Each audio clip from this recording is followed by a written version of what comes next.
priatelia, nachádzame sa v obci Divinka Lalinok a dnes si spolu prejdeme novú cyklotrasu cez obec. Začneme v Divinke pri hasičskej zbrojnici a spolu si prejdeme tento nový cyklistický chodník.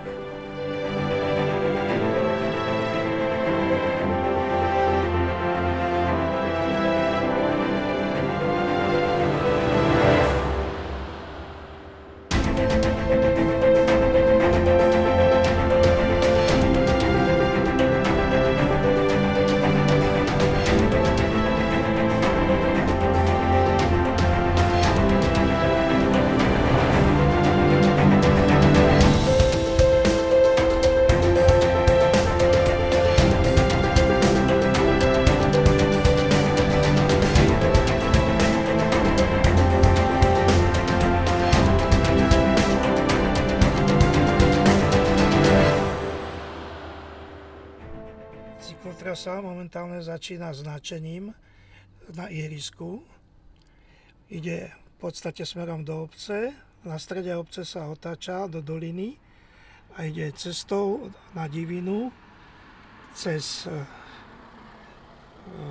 okolo školy smerom popod Bane a končí na vrtielkách v Lalinku. Obec Divinka ako investor stavby úspešne zrealizoval projekt. Cieľom projektu bolo vybudovať cyklotrasu za účelom prepojenia Divinky a Lalinka, prepojenia obce so susednými obcami a mestom Žilina. Projekt bol financovaný z prostriedkov Európskej únie, štátneho rozpočtu a rozpočtu obce. V rámci celého projektu bola vybudovaná plnohodnotná cyklotrasa v dvoch pruhoch v dĺžke 1140 metra. Ja keď som nastupoval funkciu starostu v roku 2010, mal som takú víziu, aby sme spojili obe časti obce Divinku a Lalinok nielen po tej spoločenskej a kultúrnej stránke, ale aj takýmto nejakým prepojením chodníkom. Dovolím si povedať, že v tejto chvíli sa nám obidve tieto moje vízie splnili a prepojili sme jednu časť obce s druhou. Samotná príprava tohto projektu nebola jednoduchá. Začali sme v roku 2017, keď sme to mali pripravené ako turistický chodník, pretože v tom čase bola výzva práve na takéto projekty. Tak ako to už býva niekedy je niečo zlé, všetko zlé je na niečo dobré, no v tomto sme neboli úspešní, preto sme v roku 2021 prešli k zmene projektu, pretože boli výzvy na cyklotrasu a tu však bolo potrebné opätovne prerobiť projekty, takisto vysporiadať na novo pozemky, pretože ten záber cyklotrasy je oveľa širší, aj tie parametre sú oveľa širšie ako pri turistickom chodníku.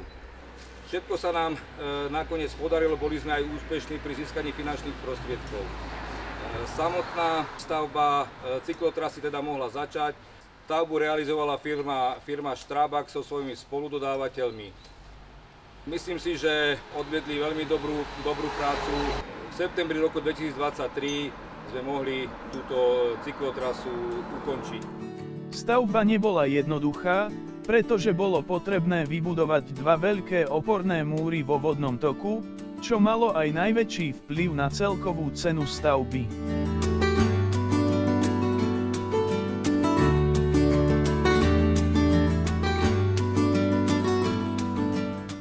Z dôvodu bezpečnosti bolo v nebezpečných častiach vybudované zábradlie, ktoré je vyššie ako zvyčajne, lebo norma pre cyklistov to vyžaduje.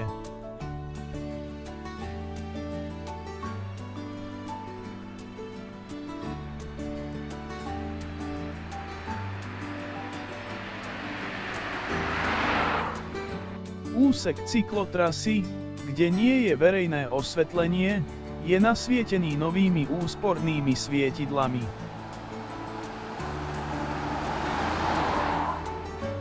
Zvyšná časť cyklotrasy v dĺžke 776 metrov je vyznačená piktogramami a dopravnými značkami a je vedená po ceste 3. triedy a miestnej komunikácii smerom k športovému areálu.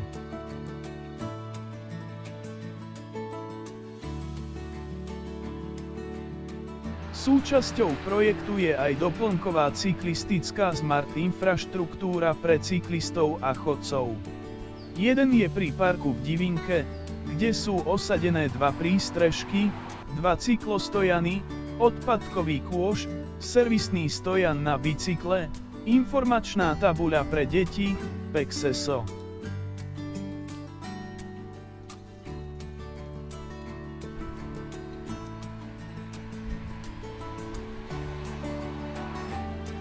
Druhý je v športovom areáli v Divinke, kde sa nachádza jeden prístrešok, 2 cyklostojany, odpadkový kôš, nabíjacia stanica vrátane servisného stojana.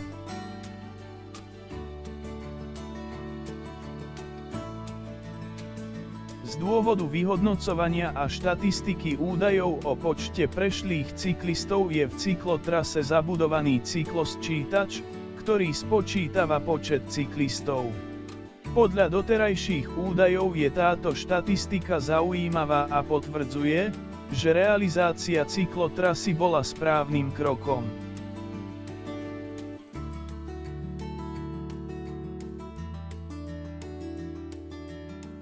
Cyklista sa rýchlo blíži, zvláda cestu bez poťaží. Na hlavu si prilbu dá, kilometre počíta. Kľukatá je jeho cesta, prechádza cez rôzne miesta. Zastaví sa v Divinke, na rozhľadniči čistinke. Sleduje dopravné značky, nakláňa sa do zatáčky. Tam je pole, tam je les, neprežíva žiadny stres. Šliapne riadne do pedálov, oblečie si dres, bude doma ešte dnes. Možno, že raz hádam, pokrčíme aj my ako Sagan. Napúkajme kolesa, vyštartujme do lesa. Na bicykli kolobežke jazdia žiaci celkom bežne. Do školy či na výlet, s bicyklom tam budeš hneď. Prilbu si daj na hlavu, neohrozíš dopravu. A tak všetci spoločne, poďme jazdiť bezpečne. Na záver, ja by som sa chcel poďakovať všetkým, ktorí prispeli k výstavbe tejto cyklotrasy, ktorá bola asi takým najväčším projektom našej obci, nielen čo sa týka finančného. Celkové náklady boli viac ako 1 800 000, pričom obec sa podielala s financovaním okolo 130 000 eur. Poďakovať by som sa chcel samozrejme poslancom obecného zastupiteľstva, ktorí podporovali tento projekt, samozrejme zamestnancom obce, takisto realizátorom stavby firme Strabag. V neposlednom rade aj poďakovanie patrí občanom, ktorí nám pomohli pri vysporiadaní pozemkov, ktorí nám niektorí darovali, niektorí predali pozemky bez ich ústretovosti by to bolo veľmi ťažké. Dovolím si povedať, že táto cyklotrasa má výrazný význam hlavne v oblasti bezpečnosti, či už cyklistov alebo chodcov. A toľko asi z mojej strany. A teraz dovoľte, aby som vás teda poprosil, že by sme slávnostne otvorili túto cyklotrasu prestrihnutím tejto pasti.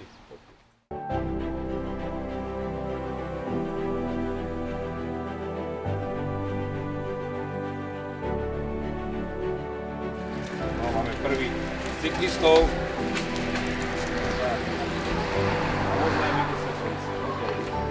Poďte, prejdeme sa.